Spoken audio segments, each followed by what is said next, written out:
আসসালামু আলাইকুম। বিভিন্ন মৌসুমে আসলে বিভিন্ন ধরনের ফল খাওয়াটা শরীরের জন্য খুবই ভালো। তো আমরা ওই এই এখন যেহেতু আমড়ার মৌসুম, তাই আমরা হইলো আমড়া নিয়ে এসেছি। আচ্ছা, আমড়ার কি আর অন্য কোনো নাম আছে নাকি এইটাই শুধু বইয়ের ভাষায় আমড়া, তাই না? বা আমাদের এমনিও সবাই আমড়া নামেই চেনে, অন্য কোনো নাম থাকলে একটু জানাবেন তো, ওর নাম আছে নাকি? তো যাই হোক, এই যে এই সিজনে মানে এই ফলটা মানে আনা হবে না, এটা অকল্পনীয়। মানে আমাদের বাসায় আমার মেয়ে, আমার শ্বশুর, আমরা সবাই আর কি এই ফলটা অনেক পছন্দ করি।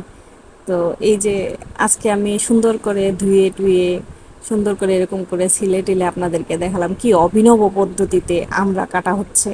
তো এই যে আমার আমড়া কাটা শেষ, এখন আমি একটু